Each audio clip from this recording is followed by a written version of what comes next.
और टिफिन কোথাও যাবি না, कहीं नहीं जाएगी तू। माँ माँ माँ माँ ऐसा मत कहो माँ। मैंने कहा ना कहीं नहीं जाएगी तू, अब से घर में बंद रहेगी। माँ माँ ऐसा मत करो ना, कम से कम स्कूल तो जाने दो। स्कूल भूल जा, अब तो घर से भी नहीं निकलेगी तू।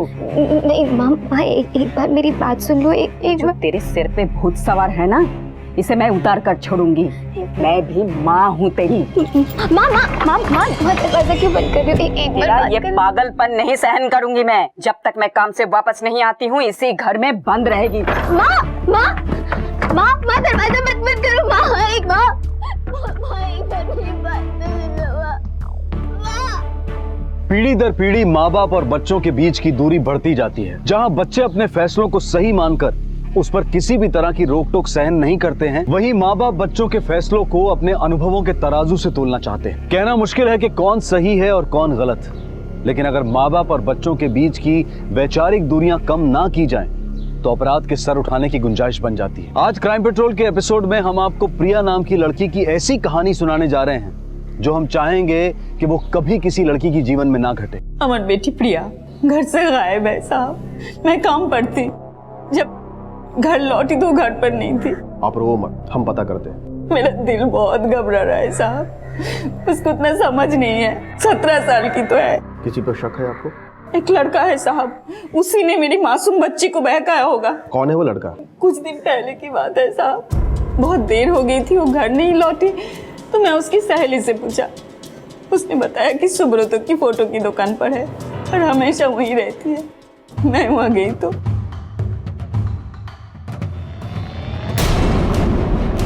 माँ, ये दिन देखने के लिए पैदा किया था तुझे। माँ मेरी बात तो सुनो। माँ एक मिनट रुक जाओ, मेरी बात तो सुन लो माँ। ठीक है, आप ये फोटो यहाँ छोड़ जाइए। हमें जैसे ही कुछ पता चलता है आपको खबर कर देंगे। देखिएगा साहब। देखते हैं। फिर वही टिपिकल केस, प्यार का चक्कर। लड़की को लड़के से प्यार हुआ और वो भाग गई उसके साथ। और सर लड़की नाबालिग भी है। यही तो समस्या है ना बासु, ये आजकल के लड़के लड़कियां ना प्यार मोहब्बत करते वक्त न तो अपने उम्र का ख्याल रखते हैं, ना ही परिवार का। और अब वो लड़की बालिग है कि नाबालिग है, ये भी हमें ही पता करना पड़ेगा। तुम एक काम करो, उस फोटो स्टूडियो वाले के पास जाओ, देखो कुछ पता चलता है क्या। Yes sir. हाँ तो 250 रुपया हुआ ना दादा। हाँ इस लड़के को पहचानता है? दादा मैं 5 मिनट बात करता हूँ। जो बोलना है ना सोच समझ के बोलना। देख जानता हूँ मैं, ये लड़की आया था इधर एक लड़का के साथ फोटो खिंचाने। कौन सा लड़का? मुझे नहीं पता सर। बोला बन रहा है? कंप्लेंट है तेरे खिलाफ।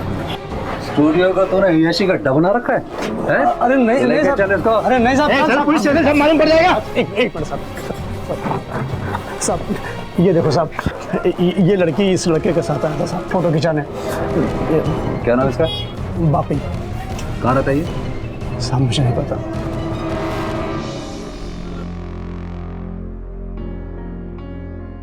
बापी, हम होटल क्यों आए? हम तो बम्बई जाने वाले थे ना। अरे जाएंगे ना बम्बई, पहले मेरे पास तो आ जा एक बार। तुम भी ना। हाय हाय, जब तू शर्मा दिया ना तो और भी अच्छे लगने लगती है। लेकिन सुन ना, अभी ना शर्माने का टाइम क्या, अभी टाइम प्यार करने का है। मतलब वही क्या पापी? अरे देख, अभी ना मेरे से और नहीं रहा जाता, एक बार पास आ जा प्लीज। बापी रुको। बापी अभी नहीं, देखो जो भी करना है शादी के बाद। हाँ तेरे को भरोसा नहीं है मुझ पे?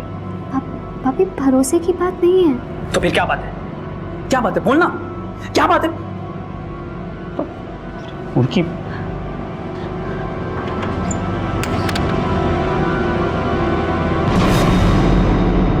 सर स्टूडियो के मालिक सुब्रतो के पास से जो हमें बापी की फोटो मिली थी, उसे लेकर हमने आसपास की जगह पे पूछताछ की, लेकिन कोई इसको नहीं जानता है, न घर न परिवार न फोन।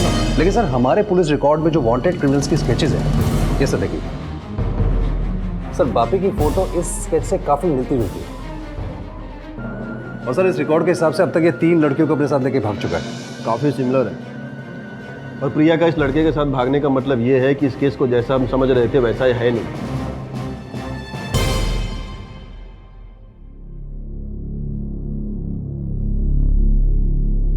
नाराज है अभी तक? अरे क्या तू भी जरा जरा सी बात पर नाराज हो जाती है? हाँ अच्छा चल तेरी नाराजगी को भी दूर कर देता हूँ। ये देख मैं तेरे लिए क्या लाया हूँ। अरे देख ना, साड़ी लेके आया हूँ तेरे लिए। देख अरे क्या तू अभी भी नाराज है? अरे अपनी शादी की साड़ी नहीं पहनेगी तू? शादी? हाँ शादी। हम आज के आज जाएंगे मंदिर में और शादी करेंगे और उसके बाद सीधा बम्बई दीदी के पास। बम्बई? हाँ बम्बई, बॉलीवुड। तूने मारी एंट्री यार, दिल में बजी घंटी यार, टन टन टन टन टन। आज के आज? आज के आज नहीं, अभी के अभी। अभी के अभी? हाँ तो मैं साड़ी पहन कर आती हूँ। फटाफट जा जा जा जा जा।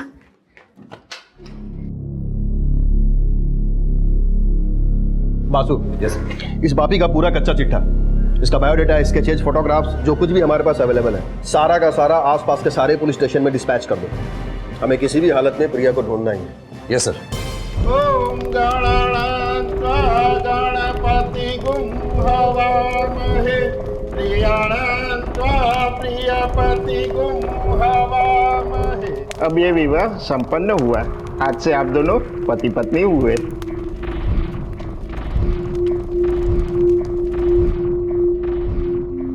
अरे ट्रेन का टाइम हो रहा है, जल्दी चलो ना। अरे पहले भगवान से आशीर्वाद तो ले लो। आओ।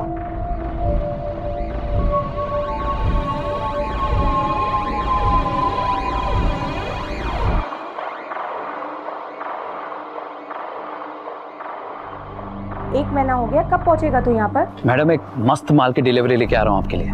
लड़की देखने में ठीक ठाक है ना? अरे क्या सोनी मैडम, आप जानते हो ना क्वालिटी के साथ कभी भी कॉम्प्रोमाइज नहीं करता भाभी। ठीक है। वैसे माल कहाँ पर पहुँचाना है? कविता के घर। ध्यान रहे लड़की को कोई तकलीफ ना हो। चल आप फोन रख।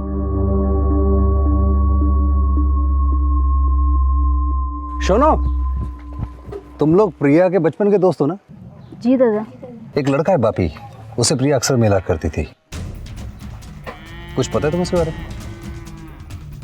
ये प्रिया और बापी के बीच में जो कुछ चलता था मुझे सब पता है। दादा इस बारे में हमें कुछ नहीं पता है।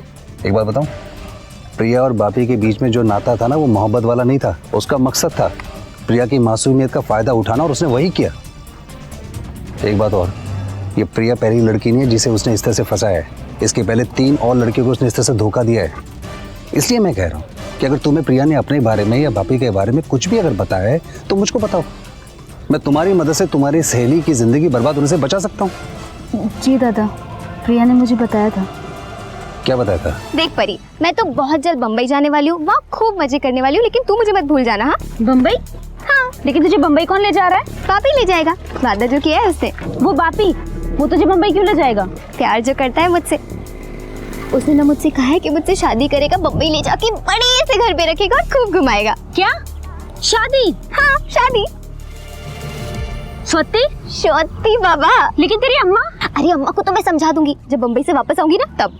लेकिन देख, तब तक तू किसी को मत बताना, तुझे हमारी दोस्ती की कसम है। बोल, नहीं बताएगी ना? बोल। ठीक है, नहीं बताऊंगी। अरे मेरी परी, देख बम्बई जाऊंगी ना तो वहाँ पे से तेरे लिए ना बहुत सारे नए नए कपड़े लेकर आऊंगी, तुझे भी ले जाऊंगी मुंबई। चलेगी ना मेरे साथ? लेकिन दादा, वो कब और कैसे गई इस बारे में मुझे कुछ नहीं मालूम है। उसने मुझे कुछ भी नहीं बताया था। सत्ती।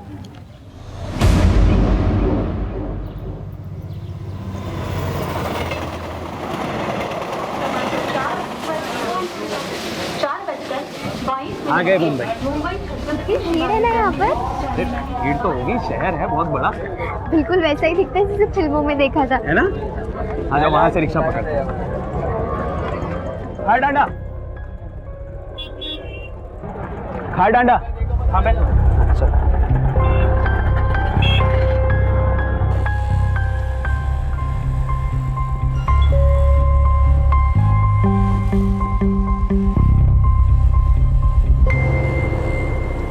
क्या कर रहे हो?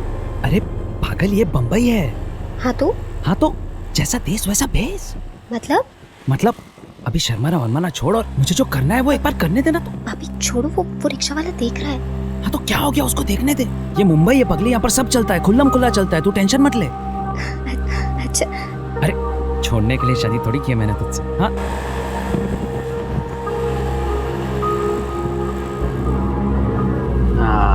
बस बस बस बस आ जाओ।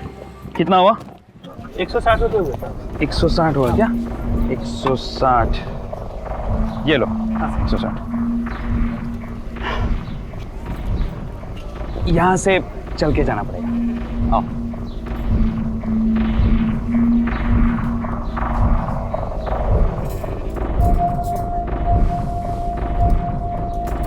ये दीदी का है।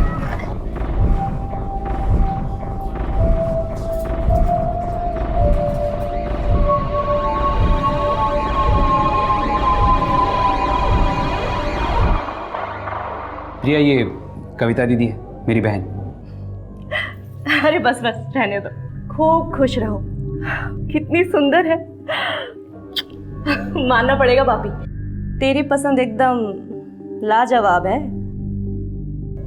नजर ना लगे किसी की।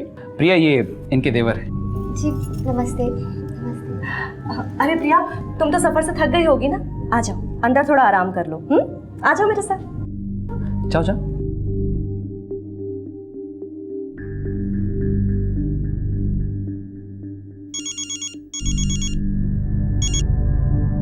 हाँ बोल।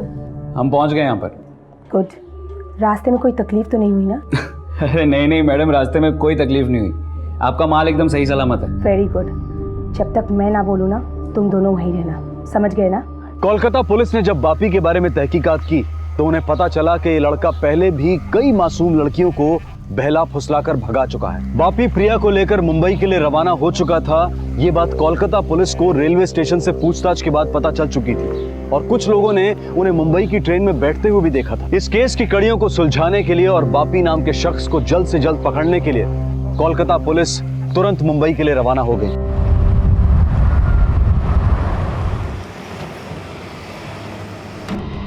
बासु, इस धंधे में दो टाइप के लोग होते हैं।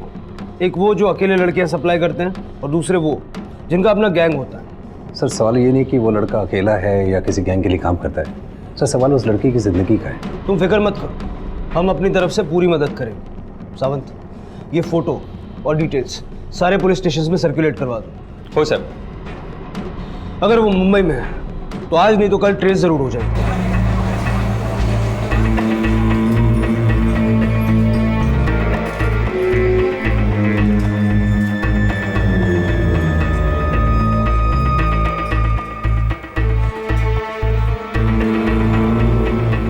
बासु, इस कुर्ला स्टेशन से हर रोज हजारों लोग आते जाते हैं। इस तरह तो पता नहीं चल पाएगा कि वो लोग मुंबई में कहाँ उतरे और किधर गए। सावंत, एक काम करो, रेलवे अथॉरिटी से बात करके यहाँ का सारा सीसीटीवी फुटेज निकलवाओ। और हाँ, वो ट्रेन मुंबई में यहाँ से पहले कल्याण भी रुकती है, वहाँ का फुटेज भी निकलवाओ। Yes sir.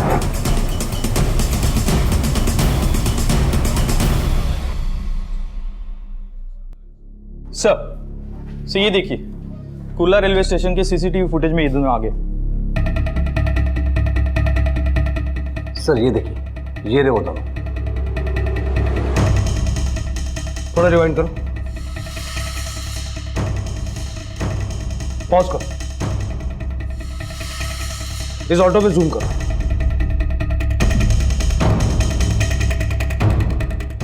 आरटीओ से इस ऑटो की डिटेल्स निकलवाओ और उस ऑटो वाले को ले आओ। Yes sir.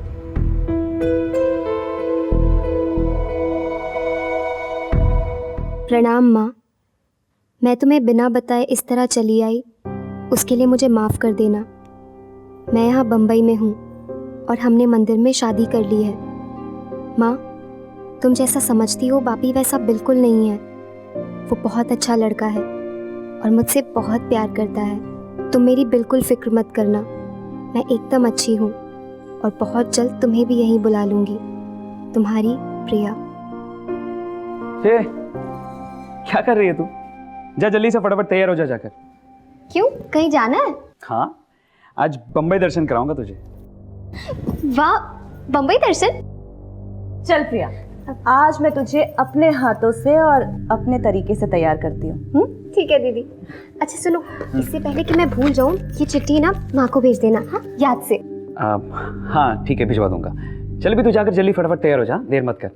तब तक मैं बाहर जाकर अपना काम निपटा देता हूँ और तेरा ये खत भी पोस्ट कर दूंगा। ठीक है? ठीक है। आ जाओ प्रिया, सुंदर सा सूट देती हूँ तुमको। जी हाँ सर यही है वो ऑटो वाला। उन दोनों को कुर्ला स्टेशन से यही लेके गया था। उस दिन तुम्हारी ऑटो में ये 2 लोग बैठे थे, याद है? हाँ साहब, बैठे थे दोनों। रोज कितने कस्टमर्स को बिठाते हो? साहब हो जाते हैं कोई 30 से 40। उन 30-40 कस्टमर्स में से तुमको ये दोनों बराबर याद रह गए? वो क्या है ना, ये जो लड़की ना कम उम्र की थी और ये जो लड़का है इसे रास्ते में छेड़ रहा था और मैं ये सब शीशे से देख रहा था, इसलिए याद रह गया। कहीं बाहर गांव से आए थे साहब, और एक बैग भी था उनके हाथ में। कहाँ छोड़ा उन दोनों को? खारदांडा।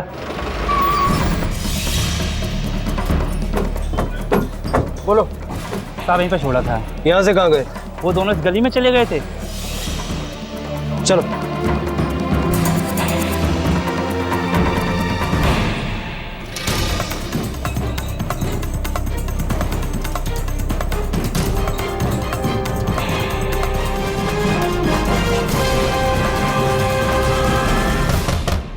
भाभी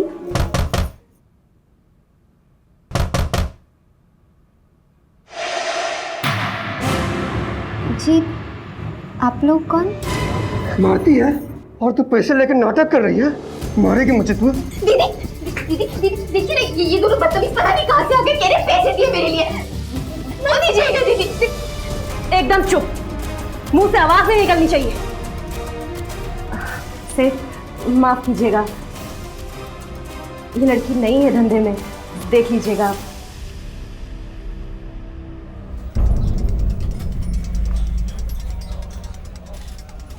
सुनिए भाई साहब, इस लड़के को कहीं देखा आपने? इसका नाम बापी है, ये लड़की का नाम प्रिया। उसको भगा के लाया यहाँ पे। नहीं सर, हमने कहीं नहीं देखा। कविता कहाँ है? हो रहे थे। कविता, प्रिया कहाँ है? अंदर है, क्या हुआ? अरे पुलिस ढूंढ रही है मुझे। क्या? अरे हाँ, वो होता है यहाँ पर ढूंढते ढूंढते आ गए ना तो आफत हो जाएगी यार। मुझे बाहर निकालना पड़ेगा उसको, बाहर निकालना पड़ेगा।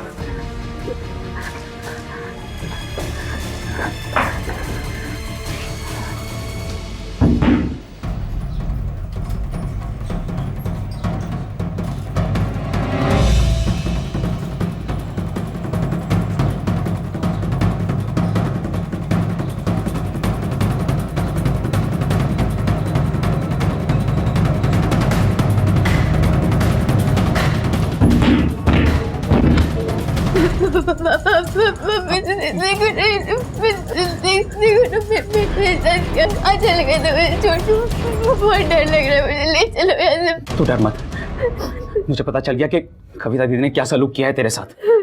बहुत गलत किया उसने। तू रो मत। देख तुझे यहाँ पर लाना मेरी गलती थी, लेकिन तू डर मत, मैं तुझे लेके जाऊंगा यहाँ से। मैं तुझे लेके चला जाऊंगा यहाँ से, मैं लेके जाऊंगा।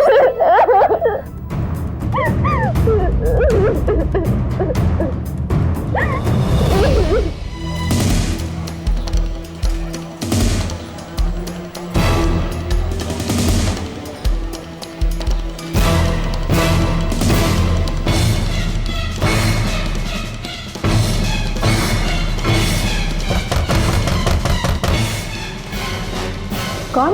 पुलिस, दरवाजा खोलो, खोलो।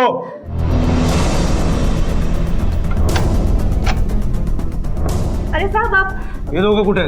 माहित नहीं साहब। अच्छा, तुझे नहीं पता? अरे साहब देखिए ना, मैं तो ब्यूटी पार्लर चलाती हूँ, वो भी लड़कियों का। लड़के तो यहाँ आते ही नहीं है, और ये लड़की तो यहाँ कभी नहीं आई है। इस लड़की का नाम प्रिया है और ये बापी है जो इसको बहला फुसला कर यहाँ लेके आया। क्या बात कर रहे हैं साहब, मैं बोली ना आपको, ये लड़की यहाँ कभी नहीं आई है। आई है कि नहीं आई है वो हम खुद पता कर लेंगे। बगा सगड़ी कड़े। सर सुनिए तो सही, आप अंदर कहाँ जा रहे हैं? सर सब मैं...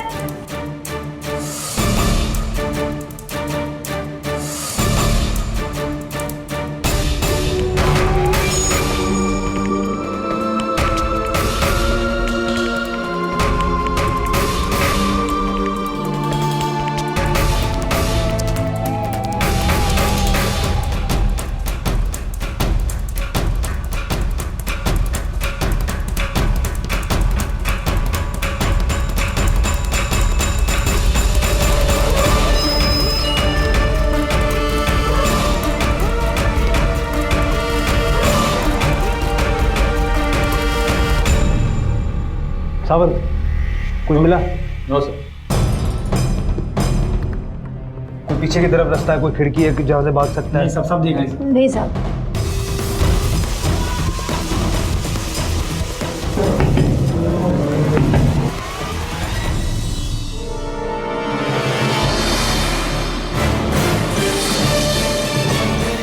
सर जरा 1 मिनट यहाँ पर आइए।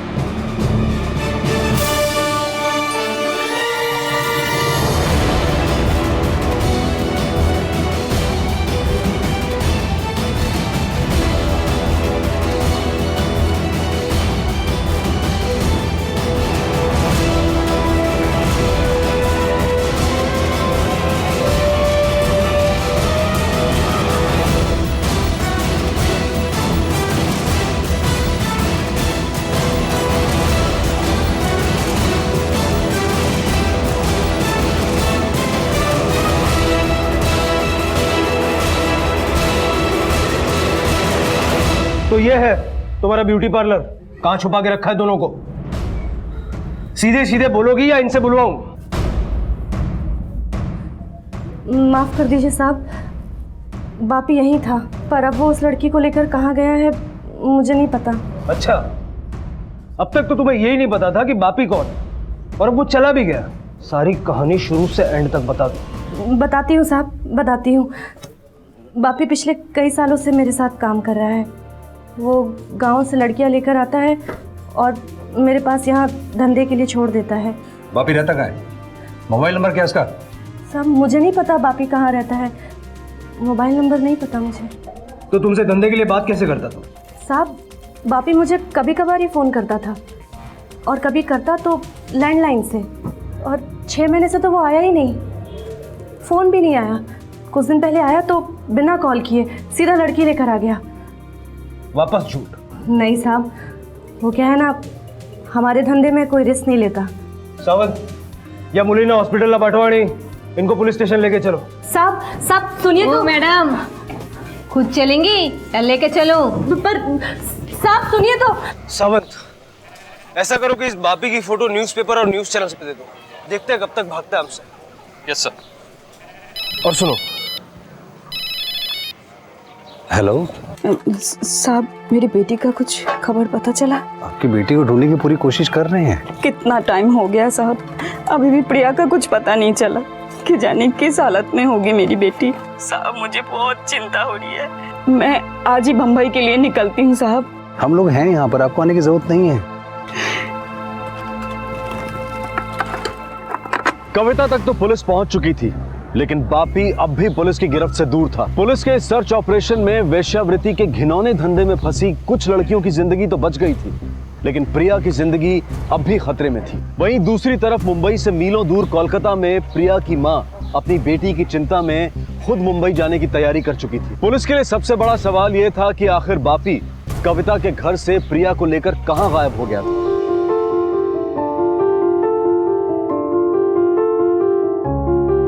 Thank you.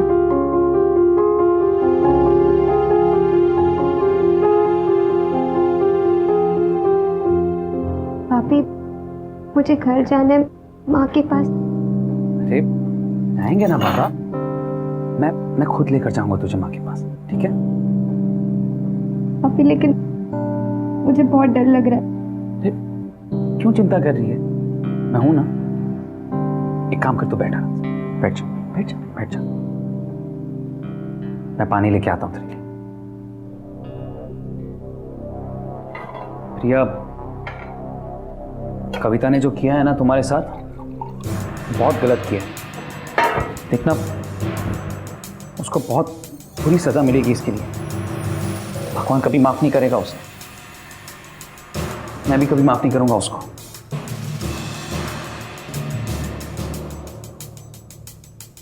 चलिए पानी P low, P low, P low.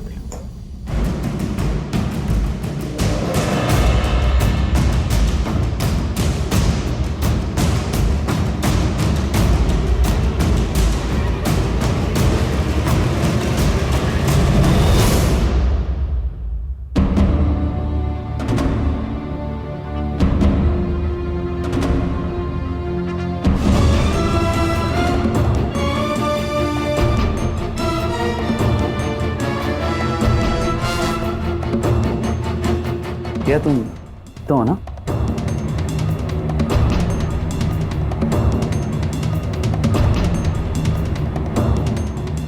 क्या हो गया?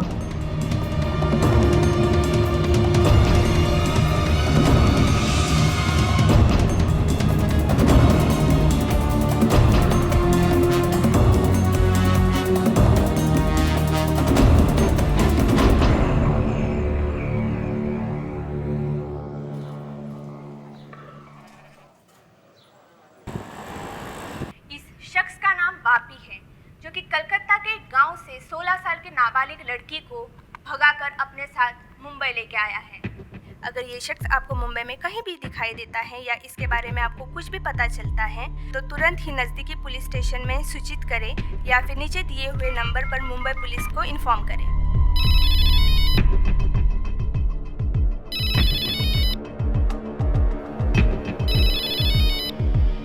हाँ मैडम। तेरे को मालूम है तेरा उस लड़की का न्यूज़ आ रहा है टीवी पर, वो भी फोटो के साथ। मतलब? तुम लोग है कहाँ? मैं ये संतोष के होटल में। तुम दोनों वही रहना, जब तक मामला ठंडा नहीं हो जाता है तब तक वहाँ से निकलने की कोशिश भी नहीं करना। हाँ ठीक है मैडम। मैडम कोई दरवाजे पे है। कौन है? मैं संतोष। तेरे को मालूम है तेरे और इस लड़की की फोटो टीवी पर आ रही है। हाँ, मैडम ने वही बोला। हाँ हाँ मैडम। कौन है? वो संतोष है। बात करा जल्दी से। हाँ देता हूँ, बात कर। हेलो। देख, बापी और वो लड़की कुछ दिन तक तेरे होटल में ही रहेंगे। ठीक है मैडम। मैं जल्द से जल्द इन दोनों को शिफ्ट कर देती हूँ। कोई वादा नहीं। देख, कुछ भी हो जाए धंधा बंद नहीं होना चाहिए, समझ में आया? जितना कमा सकता है उस लड़की से कमा, नशा दे या कुछ भी दे, लेकिन धंधा चालू रहना चाहिए। Okay madam. क्या बोले? मैडम ने तुम दोनों के यहीं पे रुकने के लिए कहा। सर इतनी कोशिश करने के बाद भी वो लड़का बापी प्रिया को लेकर खुलेआम घूम रहा है, इसका मतलब साफ है कि कोई ना कोई उसकी मदद कर रहा है। सही कह रहे हो। पुलिस को इतनी आसानी से चकमा देना किसी एक अकेले के बस की बात नहीं। हमें कविता को फिर से इंट्रोगेट करना चाहिए। मुझे लगता है वो कुछ ऐसा जानती है जो वो हमें बता नहीं रही है। बता, इस धंधे में कौन कौन है तेरे साथ?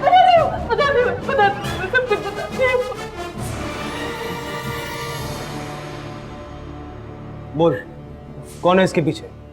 एक सोनी नाम की औरत है, वो ये सब कुछ चलवाती है। कहाँ रहती है ये सोनी? मैं तो कभी उससे मिली भी नहीं हूँ, फोन पे बात भी नहीं हुई। बापी सोनी के लिए दलाली का काम करता है।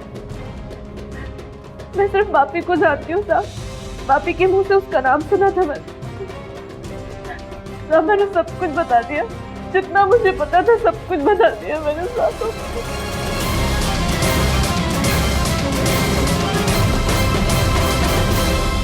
पुलिस के लिए बापी और प्रिया को ढूंढना मुश्किल होता जा रहा था। बापी एक मिडिलमैन की तरह एक बड़े रैकेट के लिए किसी सोनी नाम की महिला के लिए काम करता था। इस धंधे में शहर के कई ब्यूटी पार्लर्स और छोटे होटल्स मिले हुए थे, जहां से इस ह्यूमन ट्रैफिकिंग के रैकेट को ऑपरेट किया जा रहा था। लेकिन सोनी का कोई रिकॉर्ड पुलिस के पास नहीं था और ना ही उसे किसी ने देखा था, और वो पर्दे के पीछे रहकर इस सारे रैकेट को मैनेज कर रही थी। पुलिस ने इससे निपटने के लिए एक आखिरी रास्ता चुना।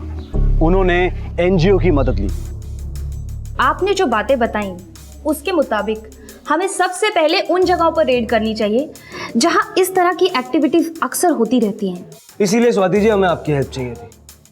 आप उन जगहों की निशानदेही कीजिए जहां आपको शक है कि वहां लड़कियों को ला करके ह्यूमन ट्रैफिकिंग के इस घिनौने काम में लगाया जाता है। हमारी संस्था आपकी पूरी मदद करेगी।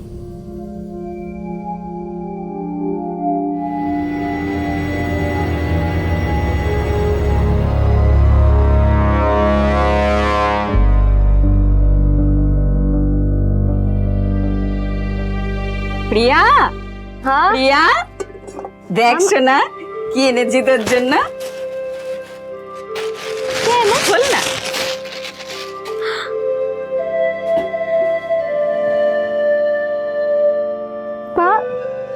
खूब सुंदर माँ। ভালো লাগছিল। मेरी बेटी को नजर ना लगे।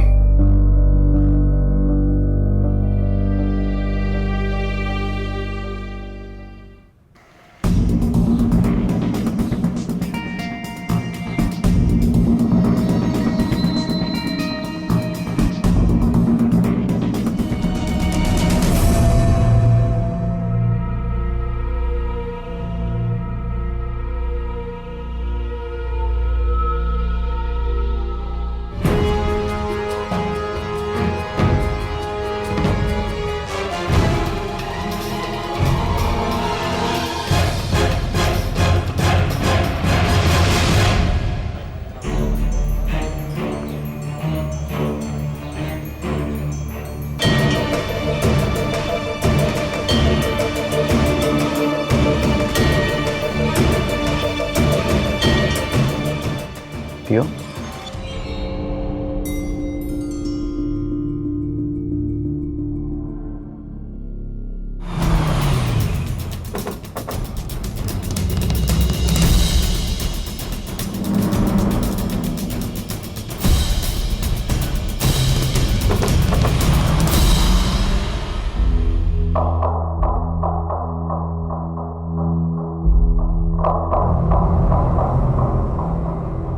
पापी, पापी मुझे घर जाना है। आज के बाद यही करे तेरा।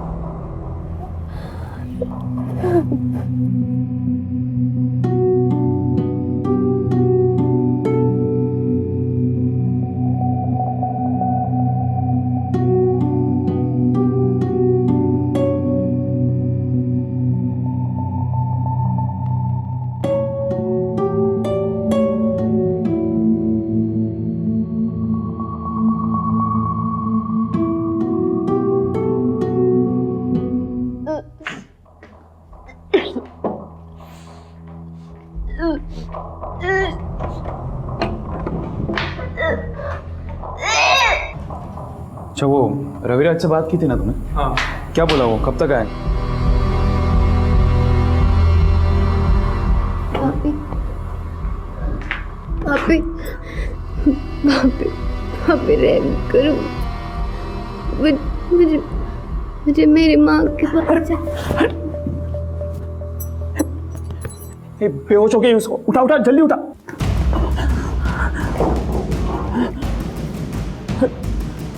प्रिया, प्रिया, इसको कुछ हो गया तो वांदे हो जाएंगे। एक काम कर, डॉक्टर को बुला कर ला तू। और सुन सुन सुन, उसको शक नहीं होना चाहिए। हाँ, संभल के जा जा जा।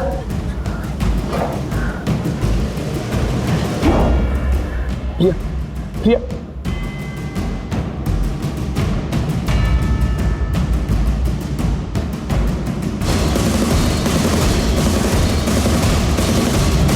इतनी रेड्स की, सर्च ऑपरेशन किए, इतने सेक्स सर्किट्स एक्सपोज कर दिए, लेकिन बापी और उस लड़की का कुछ पता नहीं चला। पता नहीं वो उसे लेकर कहां चला गया। और सर सोनी, उसका भी तो कोई पता नहीं है। जो लोग पकड़े गए हैं उनके पास ना कोई नंबर है और ना ही कोई चीज जानता है।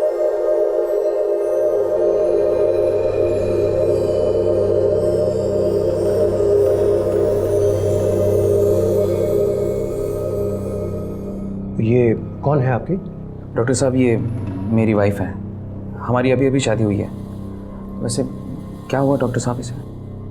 देखिए, ये बहुत ही कमज़ोर है, खून की कमी है इनमें। इन्हें अभी के अभी अस्पताल में एडमिट नहीं किया गया तो कुछ भी हो सकता है।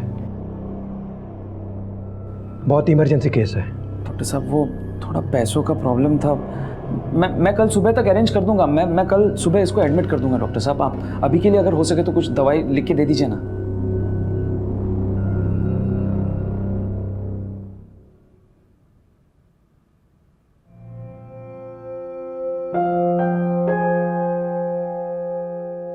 अरे अम्मा, आपको तो मैंने मना किया था आने के लिए ना। मैं नहीं रह सकती अपनी बेटी के बगैर साहब। कुछ पता लगा कहाँ है, कैसी है मेरी बेटी? अम्मा, हम लोग पूरी कोशिश कर रहे हैं, आप चिंता मत करो, मिल जाएगी। ना जाने किस हालत में होगी मेरी बच्ची।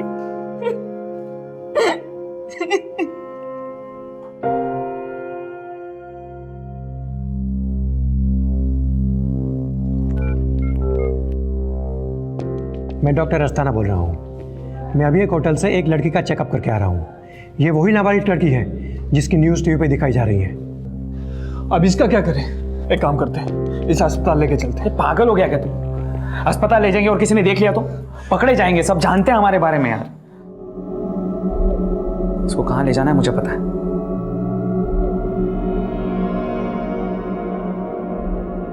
उठाओ, उठाओ, आराम से, आराम से, आराम से, संभल के, संभल के, उठा, आराम से, संभल के, संभल के, संभल के।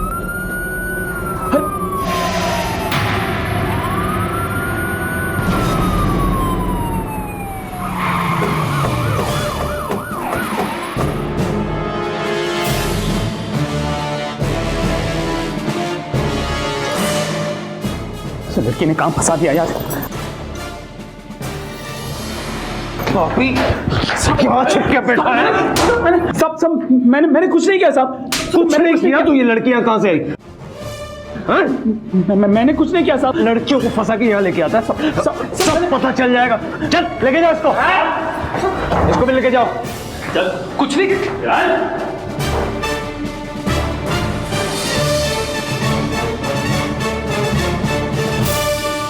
प्रिया,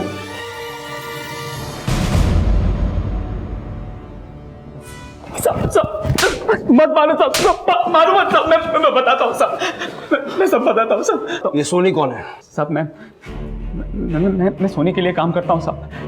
वो ही सब कुछ करवाती है साहब हमसे। मैं तो बस लड़कियों को ले जाकर उसके दिए गए ठिकानों पर दे देता था साहब। हमको ट्रेनिंग मिली थी साहब। कैसी ट्रेनिंग? और कितने लोग हैं तेरे साथ? मैं अकेला नहीं हूँ साहब। मेरे जैसे बहुत सारे लोग हैं जो काम करते हैं साहब उसके लिए। वो हमको ट्रेनिंग देती थी साहब कि लड़कियों को किस तरह से फंसाना है, कैसे फंसाना है। देखो, हर लड़की नहीं फंसती। ऐसी लड़की फंसती है जो मासूम हो, नादान हो, जो अनाथ हो, जिसके माँ बाप में से कोई मर गया हो, वैसी लड़की फंसती है। समझ गए ना तुम लोग? और तुम दोनों बिहार जाओगे और तुम बंगाल। उनसे शादी करो या शादी का वादा करो। तुम सबका काम है उन्हें मुंबई लेके आना। तुम्हारा रहना, खाना, नौकरी सबका इंतजाम हो चुका है। प्यार या शादी का झांसा देकर मुंबई ले आते थे साहब। तो यहाँ पर लाने के बाद हम लोग सोनी के दिए गए ठिकाने पर लड़कियों को दे देते थे साहब। बस उसका बहुत बड़ा गैंग है साहब। वो मिलती नहीं है वैसे किसी से, फ़ोन पे ही बात करती है। मैं भी एक दो बार ही मिला हूँ साहब उससे। और कितनी लड़कियों को इस तरह से तूने फंसाया?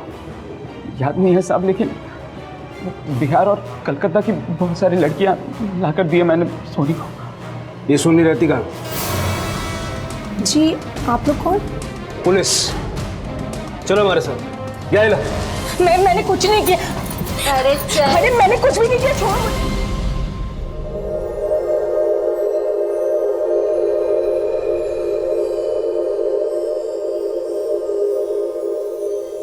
प्रिया,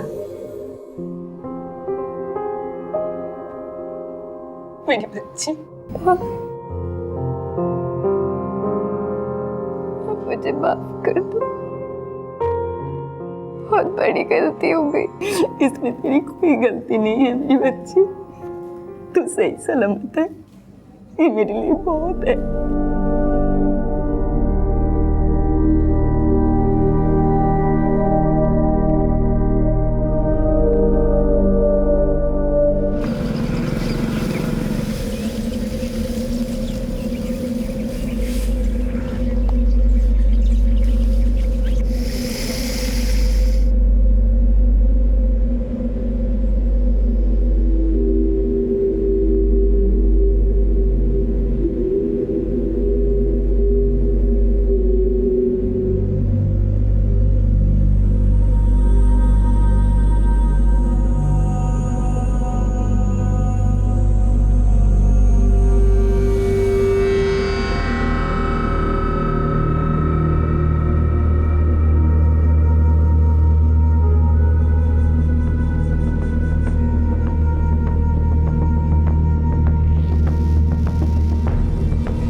मारो बेटो दिवा दो साहब।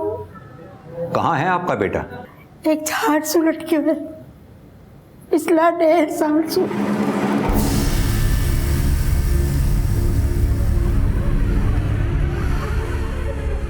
झाड़ से? जी साहब, झाड़ से।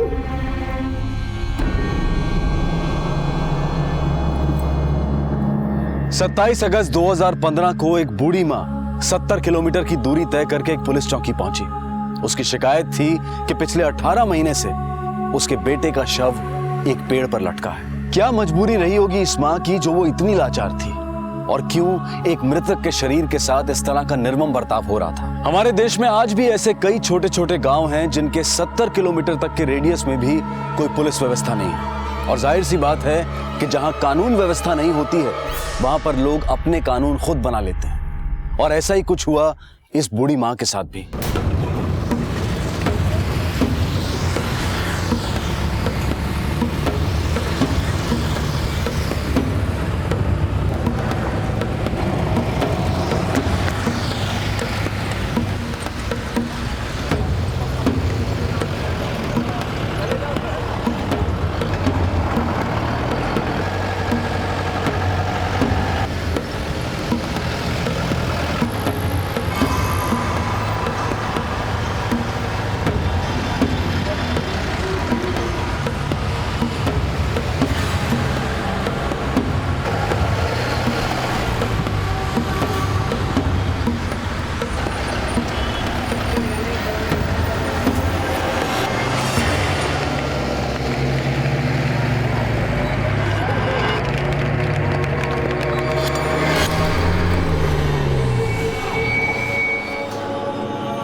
सरपंच जी,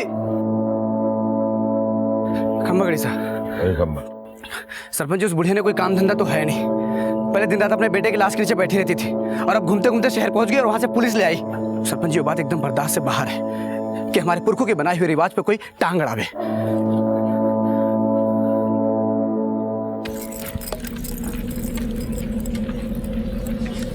यो साहब, मारो कांजी।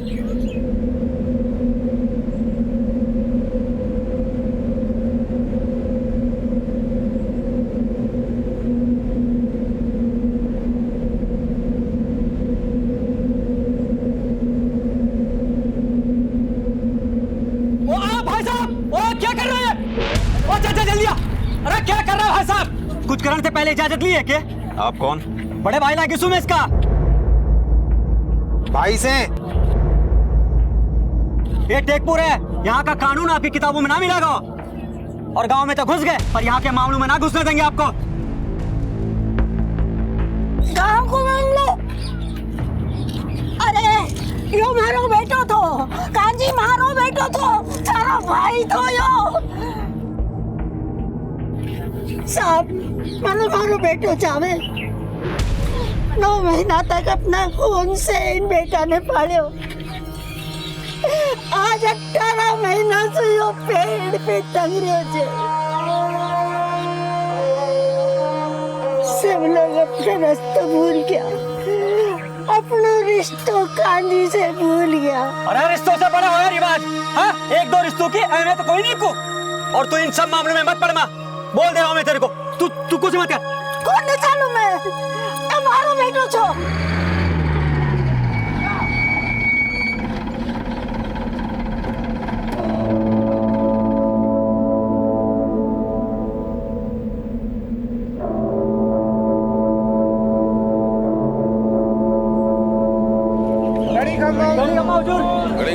गणी खम्मा, आपको देखकर अच्छा लगा। मैं ब्रजेश्वर प्रसाद, इस गांव का सरपंच, आपकी सेवा में हाजिर। सरपंच जी, हमें कंप्लेंट मिली है। जिसकी वजह से ये जरूरी है कि इस बॉडी को नीचे उतारें और थाने ले जाएं। आपके लिए तो हमारी जान हाजिर है दरोगा साहब, पर ये लाश आपके लिए तब तक हाजिरी ना लगा पाएगी जब तक कि घरवाला ने मोहताना के पैसे ना मिलेंगे। उससे पहले बिल्कुल नहीं, कतई नहीं।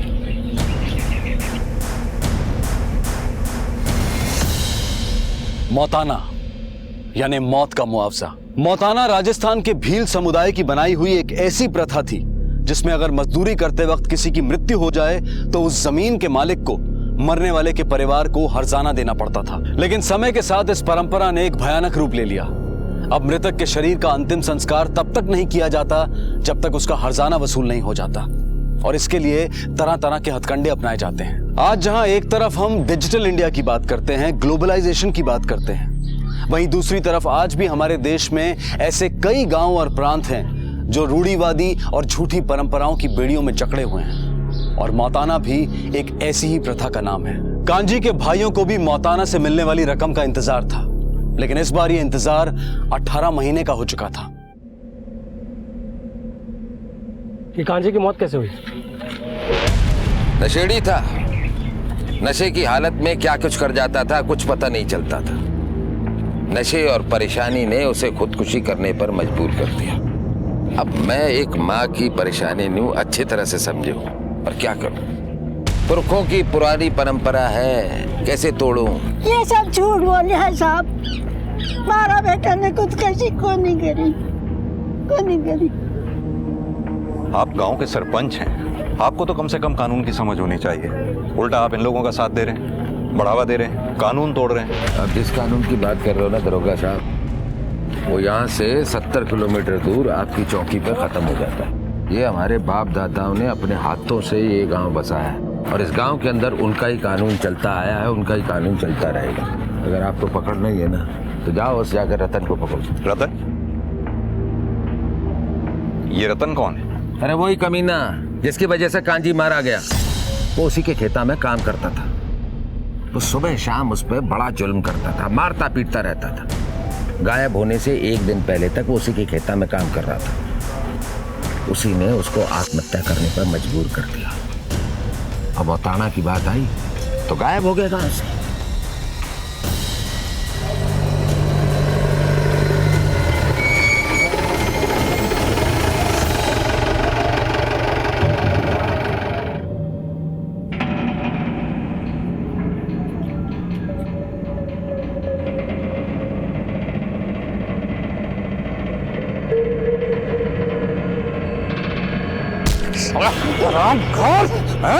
साले काम चोर पीछे किस बात के लेता है? सोने के? आज मैं तन्ने तब तक मारूंगा जब तक थारे बदन से खून और आंखों से नींद दूर ना हो जाए। मारो जितना हिसाब बनता जाओ, पहले मुझे लौटा दो तो मैं चला जाऊं। हिसाब की तो तू बात ही मत कर कांजी। तने जितना हमारा नुकसान करवाया है ना, उल्टे भारे पीछे थारे पे निकलेंगे। मालिक, जितना मेरा पैसा बनता चल उतना ही मांग रहा हूं, नहीं तो मरबा के बाद मेरी लाश तो देना पड़ेगा। यही वजह थी कि कांजी ने खुदकुशी कर ली। परिवार चलाना मुश्किल था, कर्ज में दबा हुआ था, और रतन के जुल्मों को कब तक सहता। ये रतन मिलेगा कहाँ? भवानी मंडी भाग गया था, लेकिन अभी भी उसका घर और जमीन यहाँ पर है। कहाँ तक भागेगा साल, कभी ना कभी तो आवेगा।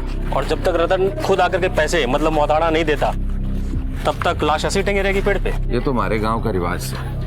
एक रिवाज हमारा भी, हम भी गलत काम करने वाले को ऐसे ही लटकाते हैं फांसी पे। ये कांजी के साथ जो कुछ भी हो रहा है ना, वो गलत है। सूर्यभान, ये केस सिर्फ छोटे गांव में आत्महत्या का नहीं है, गांव वालों की मान्यताओं का है। सदियों से चली आ रही इस प्रथा को वो इतनी आसानी से तोड़ने नहीं देंगे। मुश्किल ये है कि हम चाह रहे हैं, गांव वालों से निपटना इतना आसान नहीं है।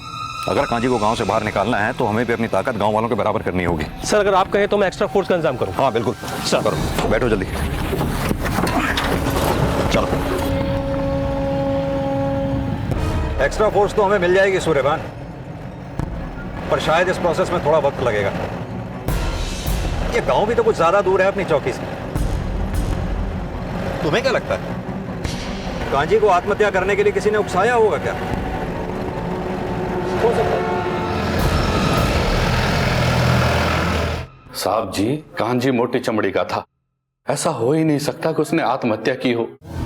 कान्जी को जरूर किसी ने मारा है और साहब बलि का बकरा मन्ना बना दिया, इसीलिए मैंने गांव छोड़ना पड़ा। आप इतने यकीन के साथ कैसे कह सकते हैं कि कान्जी को किसी ने मारा ही होगा? जब मैंने कान्जी को नौकरी से निकाला तब वो 1 महीने तक गायब था। मैंने सोचा उसने किसी और जगह काम पकड़ लिया होगा और रात दिन दारू पीकर वहीं पड़ा रहता होगा। पर साहब जी, अचानक उसके बारे में एक दिन एक खबर मिली।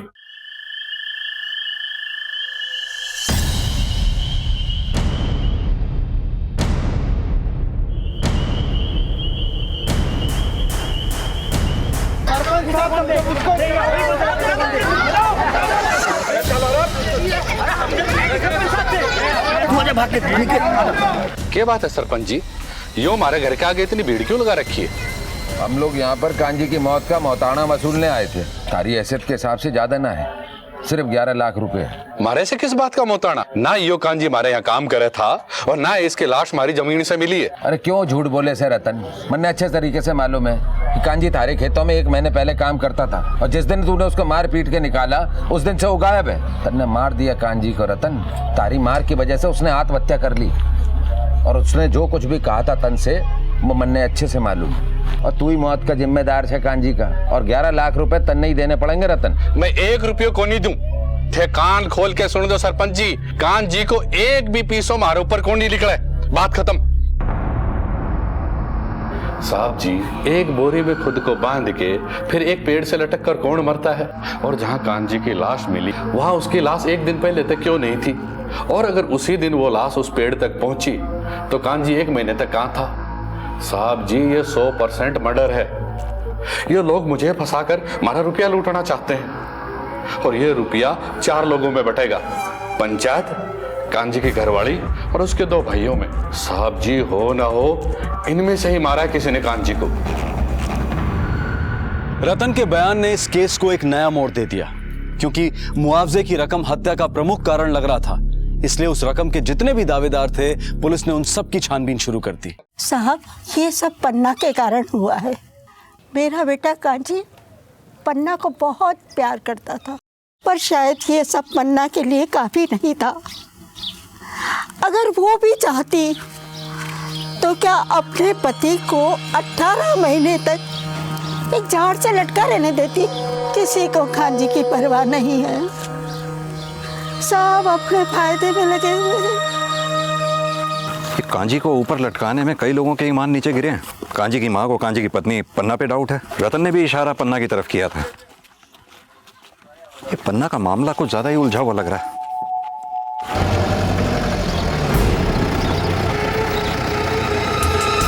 कांजी शराबी था साहब, पीने के बाद वो क्या करेगा इस बात का कोनो भरोसा ना था। हो सकता है शराब पीकर खुद ही लटक गया हो पेड़ से। एक आदमी ने खुद को बोरी में डालकर पेड़ से लटका लिया और सुसाइड कर लिया। ये जितने भी लोग इस फालतू के लॉजिक को सच बता रहे हैं, सब के सब झूठ बोल रहे हैं। इन पर नजर रखो सूर्यभान, हम इनमें से किसी पर भी भरोसा नहीं कर सकते। सर,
जी साहब, कांजी की पत्नी पन्ना और उसके बहनोई सिया राम में कुछ ना कुछ गड़बड़ है।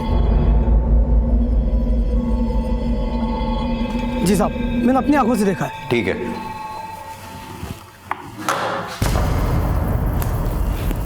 इसका मतलब कांची की पत्नी पन्ना का चक्कर सियाराम के साथ चल रहा है। एक तरफ तो कांजी की लाश कब्र में दफन भी नहीं हुई और दूसरी तरफ हमारे सामने हर रिश्ते का सच कब्र खोद के निकल रहा है। कहीं यही वजह तो नहीं जिसकी हमें तलाश है? हो सकता है सर। एक विधवा का एक बच्चे के साथ जिंदगी को आगे बढ़ाना क्या होता है साहब, वो आप ना समझ सकोगे, क्योंकि हमारे समाज में तो औरतों पे कीचड़ उछालने से मर्दानगी साबित हो गए। सियाराम ने मारे में दिलचस्पी दिखाई और कांजी के जाने के बाद मुझे भी किसी का सहारा चाहिए था। हम दोनों की ज़रूरतें मेल खाती थी और यही कारण था कि हम दोनों का मिलना शुरू हो गया। और इसके बाद तुमने रिश्ते बना लिए? वो हमारा सबसे ज़्यादा ख्याल रखता है। कांजी भी हमारा ख्याल रखता था, पर सियाराम उससे भी ज़्यादा हमारा ख्याल रखता है और इतना ही काफ़ी है हमारे लिए। पन्ना को ये बात ज्यादा अच्छी लगती है कि सियाराम उसका सबसे ज्यादा ख्याल रखता है। अब पता ये करना होगा कि सियाराम पन्ना प्रेम गाथा कांजी की मौत के बाद शुरू हुई या कांजी की मौत के पहले से ही? हुकुम साहब, हमारे को क्या लेना देना कांजी की मौत से, और उसे भी उसकी पत्नी के साथ में पिछले 1 साल से ही हूँ, मतलब कांजी के मौत के 6 महीने बाद से। और आपको अगर ये जानना है ना कि कांजी ने आत्महत्या किया कि उसका खून हुआ, तो ये बात आपको कांजी के भाई केदार और भानु से पता चलेगा।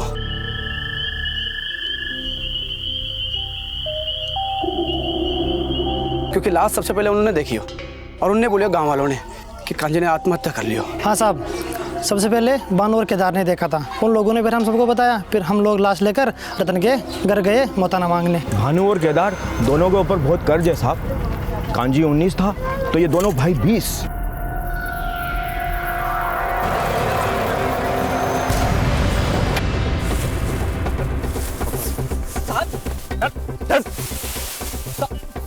तुम दोनों ने साथ मिलकर कांची को ऊपर लटकाया, मगर वो बोरी में डाले जाने से पहले मर चुका था। अब क्या बोल रहे हो? कहीं को नहीं समझ में आ रहे हो साहब। कोई बात नहीं, ये सुनने की आदत है हमें। ये केस सॉल्व हो ना हो, मगर तुम दोनों के मौताने में हमारा हिस्सा पक्का है। साहब मैं सब बता दूंगा साहब, मारो मत साहब, मैं सब बता दूंगा। बता। साहब ये बात सच है कि हमारे ऊपर बहुत कर्जो है, गांव में हर आदमी के ऊपर कर्जो है साहब, पर मैंने कांजी को ना मारियो साहब। तो फिर किसने मारा? साहब वो उस दिन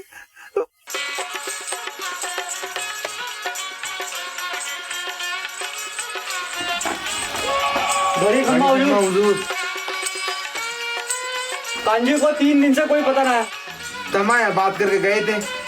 तमाया बताओ सरपंच जी।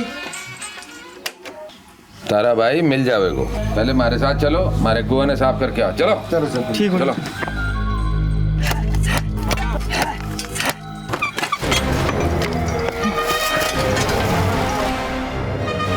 पर साहब कुएं से पानी ना निकला, कांजी की लाश मिली। सरपंच ने हमें कहा कि ये लाश हमारी सारी मुसीबतों ने ख़त्म कर सके है। हमें भी लग गया कि शायद हमारी किस्मत को इसी लाश की तलाश थी। मोताना के पैसे से सारे कर्ज दूर हो जाते साहब। हमने कांजी की लाश को एक बोरी में डाल दियो और रात में उस पेड़ के पास ले जाके हमने उस पेड़ से लटका दियो साहब। सूर्यभान, लाश सरपंच के कुएं के पास मिली। हो सकता है पहले सरपंच ने कांजी को मारा और फिर अपने कुएं के आसपास दफना दिया, और फिर इन दोनों भाइयों को उसने जानबूझकर कुएं की सफाई के लिए बुलाया, और जब सफाई के दौरान इन दोनों को कांजी की लाश मिली तो उसने इन्हें अपने प्लान में शामिल कर लिया। पर कांजी और सरपंच में कनेक्शन क्या हो सकता है? हमारे प्राइम सस्पेक्ट थे सरपंच, ये 2 भाई और कांजी की पत्नी पन्ना। बाकी सबका तो पता चल गया, बची पन्ना। तो चलो अब पन्ना के भी पन्ने खोल डालते हैं। चलिए, हमने पिछले 2 साल के सारे गड़े मुर्दे उखाड़ डाले। कांजी की लाश भी हमें सरपंच के कुएं में दबी मिली, जिसे बोरी में डालकर आत्महत्या का रूप दे दिया गया। देखो पन्ना, देर सवेर हमें सारी बातें पता चल ही जाएंगी, इसलिए अगर कुछ छुपा रही हो अभी भी वक्त है।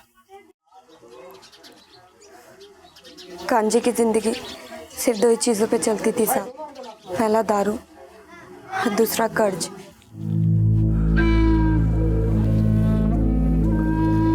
अरे तो खाली हो गई कांजी।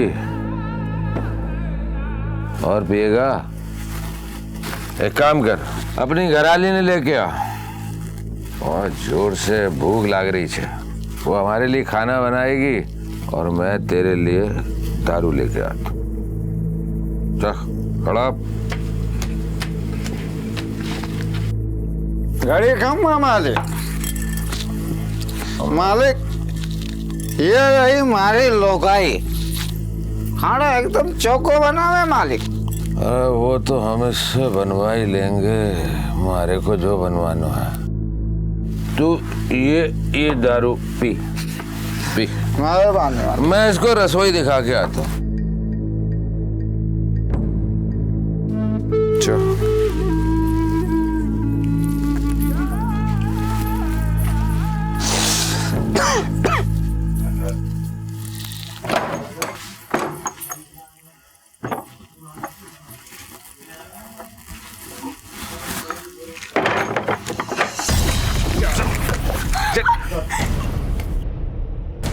अगले दिन जब कांजी को सब समझ में आया, वो सीधा सरपंच के घर उससे लड़ने पहुंच गया।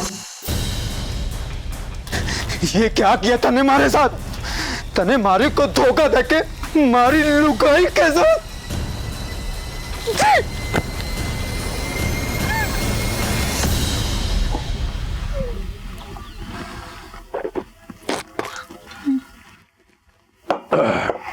देख, अरे तारे को बोला तो था कि मन्ना भूख लगी है, और ऐसे वक्त पे किस चीज की भूख लग सकती है बता? अरे शराब के बाद सवाब की भूख होती है, ये भी बताना पड़ेगा क्या? चल खड़ा हो, खड़ा जो बैठ हाँ। इधर देख, अरे इधर देख, मारे 2 लाख रुपए तारे पास है। मन्ने मांगे के नहीं ना? मन्ने भूख होती है सवाब की, तुम्हारी भूख शांत कर, मैं तारी भूख शांत करूंगा। बहुत अच्छा सौदा बता रहा हूं। चल ये ले 20 रुपए और ये ले दारू। अरे रख ले, चल। कांजी मेरी फिक्र करता था साहब, हमारे से प्यार भी बहुत करता था, पर कभी कभी ये नशा प्यार, रिश्ते, इंसानियत, इन सबको खोखला कर देते हैं। कांजी नशे में डूबता जा रहा था। सरपंच ने उसकी कमजोरी पकड़ के उसे शांत कर दिया था। सरपंच रोज आता था और वो रोज मेरे साथ।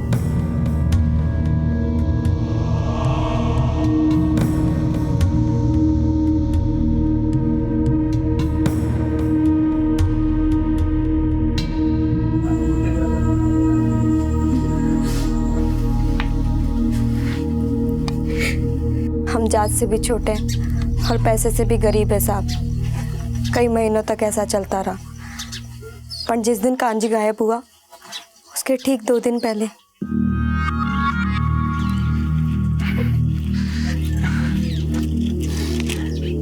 अपनी जिंदगी के सारे पाप धो जावेंगे। तू परेशान ना हो। देख देख, मन ने दारू छोड़ दी है, भले ही मन ने भूखों मरना पड़े, पर तन्ने सरपंच की भूख ना बनने देंगे। ओ कांजी, तुझे सरपंच साहब ने अभी के भी बुलाया है। तू अपनी बोतल उठा और उन्हें अपनी उठाने दे। निकल जा यहाँ से और जाके कहते अपने सरपंच से उसकी और मेरी यारी दोस्ती खत्म। 2 दिन में उसके 2 लाख रुपए उसे ला के दूंगा, और उसके बाद यहाँ आने की हिम्मत ना कर। जा निकल जा। फिर वो 2 दिन कभी नहीं आया साहब। आई तो कांजी की खबर। आप मेरी बहन से क्या पूछताछ कर रहे हैं? अरे पूछताछ करनी है तो उनसे जाकर कीजिए, जो यहाँ सब बातों का जिम्मेदार है। जब किसी गरीब का फायदा उठाकर उसका शोषण किया जाता है तो नुकसान सिर्फ उस गरीब का नहीं बल्कि पूरे समाज का होता है, क्योंकि ये सोच समाज की उस विकृत मानसिकता को दर्शाती है जिसे अब सुधरने की जरूरत है। गांव का सरपंच भी इसी मानसिकता का शिकार था। उसने अपने रुतबे और स्थान का फायदा उठाकर एक गरीब औरत का शोषण किया, और जब कांजी ने इस बात का विरोध करना शुरू किया तो जाहिर है सरपंच को यह बात हजम नहीं हुई होगी। लेकिन क्या सरपंच ने ही कांजी को अपने रास्ते से हटा दिया?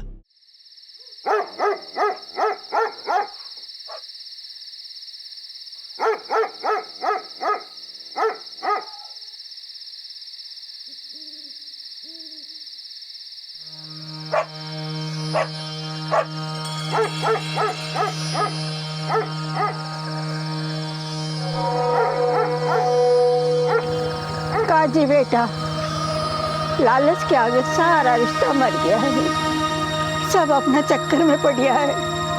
एक मरिया हुआ आदमी को तमाशा बना रही है। पर तू चिंता मत करे बेटा, मैं हूं ना, थारी माँ। मैं तन्ने आजाद करवा के जरूर रहूंगी, तू चिंता मत कर।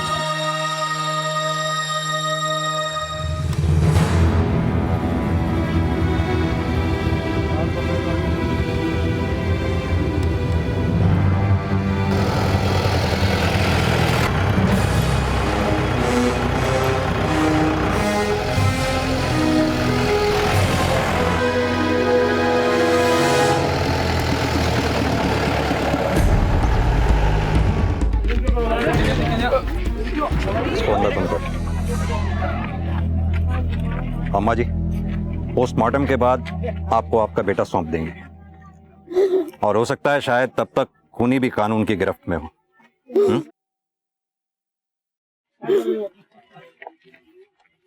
कानून के हाथ तुम्हारे खोखले रिवाजों से ज्यादा मजबूत होते हैं सरपंच। सूर्यभान, सरपंच के लिए पंचायत बैठाओ, उठा के ले जाओ इसे। हमें गड़े मुर्दे उखाड़ने के लिए कुएं की जरूरत नहीं पड़ती सरपंच। ले जाइए। चलो।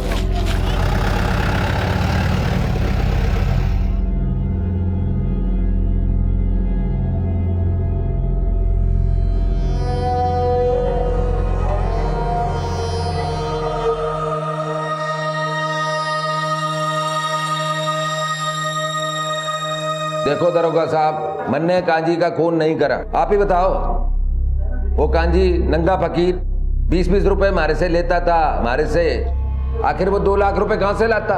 अरे उसकी लुगाई झूठ बोल रही है, वो अपने छोटे भाई उपेंद्र को बचा रही है। उपेंद्र और कांजी का झगड़ा था, इसीलिए उसने कांजी को पीटा भी था।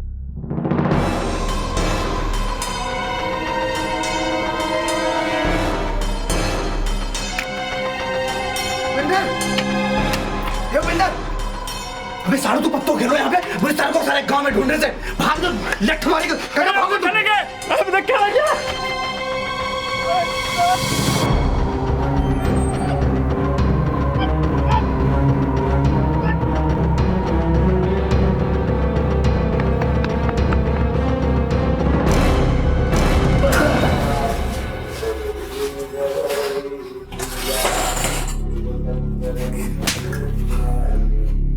क्या लगा था तुझे?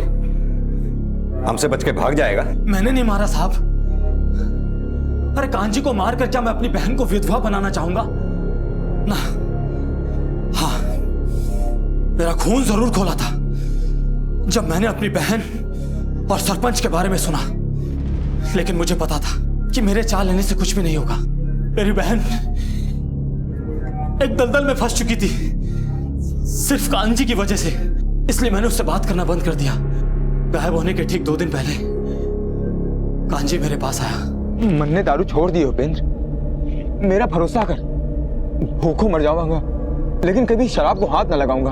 मन्ने कसम खाई है, 2 दिन में 2 लाख रुपए का इंतजाम हो जाएगा, मैं जाके सरपंच को लौटा दूंगा। अब पन्ना को वहां जाने की कोई जरूरत नहीं, भरोसा कर मुझ पे, विश्वास कर मुझ पे। फिर वो गायब हो गए और फिर एक दिन पेड़ से उसकी लाश लटकी हुई मिली। हमने लगा कि उसने जानबूझकर खुदकुशी की है ताकि मोताने से मिले पैसों से मेरी बहन की जिंदगी ठीक हो जाए। मुझे इस बात का अंदाजा भी नहीं था कि उसने आत्महत्या नहीं की है, बल्कि उसकी हत्या हुई है।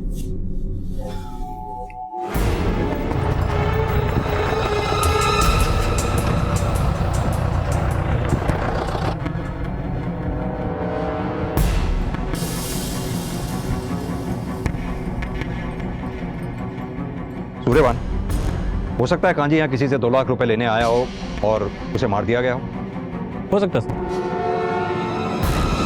सर। कांजी की ऑटोप्सी रिपोर्ट आ गई है, स्कल पे क्रैक है। कांजी के सर पे किसी ने वार किया था। मर्डर वेपन भारी या नोकीली चीज, हथौड़ी या उसके जैसे कोई और चीज सर। एक काम करो, कांजी के आगे पीछे ऊपर नीचे जितने भी लोग उसके साथ जुड़े हुए हैं सभी के घर में छापे मारो। इन्हीं में से किसी के घर में से मर्डर वेपन हाथ लगेगा और मर्डर वेपन हाथ लगते ही हमारे सारे सवालों के जवाब मिल जाएंगे।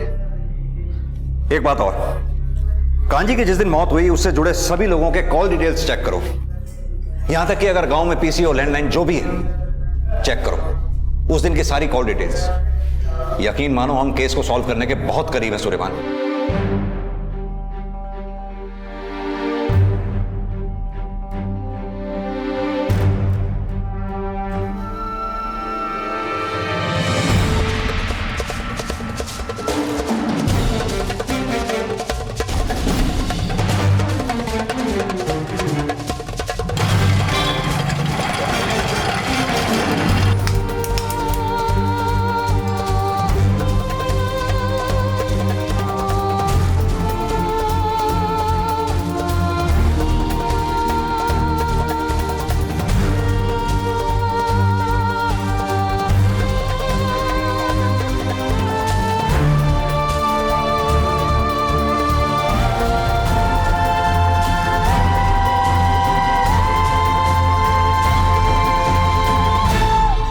सियाराम, खैर मनाइयो कि इन हथौड़ी और कुल्हाड़ी पर कांजी के खून के निशान ना निकले, वरना वो तो मरने के बाद लटका था, तुझे जीते जी लटका दूंगा।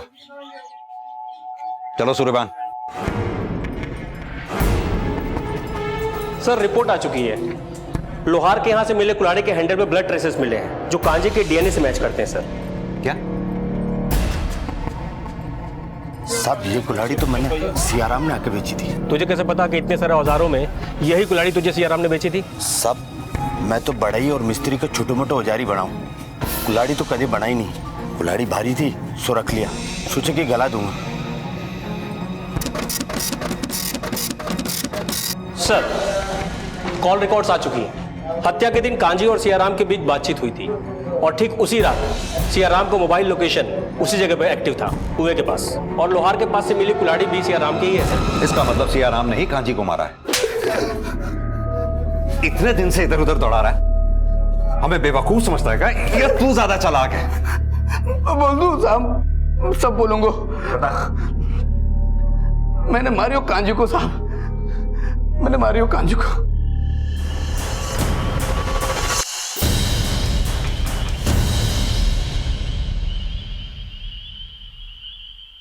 भाइयों, नरेंद्र की लाश लक्ष्यराज की जमीन पर मिली से। नरेंद्र लक्ष्यराज की जमीन पर काम करे था। अब लक्ष्यराज ने नरेंद्र को 8 लाख रुपए मोहताना के देने पड़ेंगे।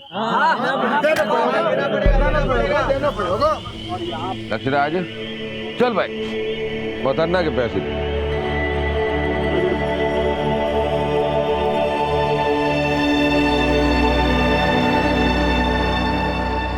देख मैंने सब पता है सियाराम, तूने खुद ही मारा है नरेंद्र ने ताकि उसकी मौत का मोहताड़ा वसूल सके। जंगल के पास देखा मैंने तने लच्छाराम की जमीन के पास अपने भाई को ठिकाने लगाते हुए। देख कांजी, मैं तारा जीजा हूं यार, क्यों फंसाना चाहता तुम्हारे? जीजा है इसीलिए भी तो कुछ नहीं बोला और चुप रहा। खींचिए तेरे को मारे से बोल। मोहताना की रकम में से 2 लाख रुपए। और वैसे तू घणो समझदार है।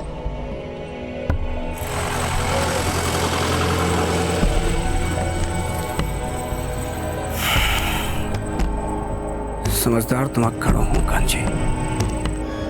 हेलो कांजी, तो बात सुन, काम कर पुरानी बावड़ी के पास में, देता हूँ तारे को 2 लाख।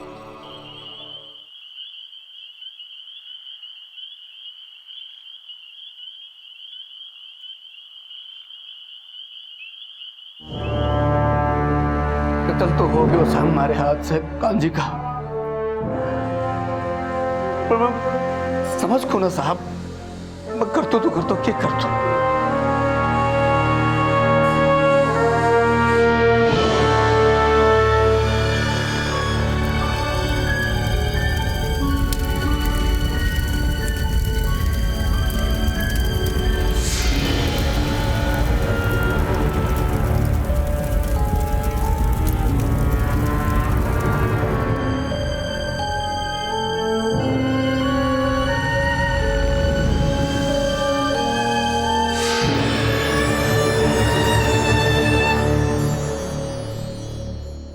हमारा देश अपनी पौराणिक कथाओं, संस्कृति और रीति रिवाज के लिए जाना जाता है और ये रीति रिवाज समाज और इंसान की भलाई के लिए बनाए गए थे। लेकिन आज कुछ लोग लालच में आकर अपने फायदे के लिए इन्हीं प्रथाओं का गलत उपयोग करने लगे और यही वजह है कि मौताना जैसी प्रथाएं आज एक व्यवसाय बन गई। यहाँ तक कि लोग अपनी आपसी रंजिश और दुश्मनी को निकालने के लिए भी मौताना का इस्तेमाल करने लगे हैं। मौताना की शुरुआत गरीब परिवारों की आर्थिक सहायता के लिए हुई थी, लेकिन आज मौताना जैसी प्रथाएं हमारे देश को दीमक की तरह खोखला कर रही है। राजस्थान हाईकोर्ट ने यह आदेश दिया था कि फरवरी 2015 तक अगर इन कुप्रथाओं की समस्याओं से निपटने के लिए राजस्थान सरकार ने कोई नया कानून लागू नहीं किया तो राजस्थान को एक पिछड़ा हुआ प्रदेश घोषित कर दिया जाएगा। लेकिन दुर्भाग्यवश आज भी ऐसे कई गांव हैं जहां पर इन प्रथाओं का चलन है। सियाराम को आईपीसी की धारा 302 के तहत हत्या के लिए, 201 के तहत सबूत मिटाने के लिए, 203 के तहत जांच को भटकाने के लिए और धारा 120 के तहत षड्यंत्र रचने के लिए अरेस्ट किया गया है। सरपंच को आईपीसी की धारा 201 और 203 के साथ साथ धारा 376 के तहत बलात्कार के जुर्म में भी अरेस्ट किया गया है। सियाराम को जो सबक मिला वो हम सब के लिए सीख है कि जुर्म का सहारा लेकर कभी भी अपने लालच को पूरा नहीं किया जा सकता, क्योंकि इससे एक नहीं बल्कि कई जिंदगियां बर्बाद हो सकती हैं। आपसे फिर मुलाकात होगी अगले एपिसोड में एक और चौंका देने वाले केस के साथ। तब तक अपना ख्याल रखें और देखते रहें क्राइम पेट्रोल। सबक एक को, सीख हम सबको। जय हिंद। क्राइम पेट्रोल के और भी दिलचस्प कहानी देखने के लिए हमारे चैनल को सब्सक्राइब करें और बेल आइकॉन दबाना न भूलें।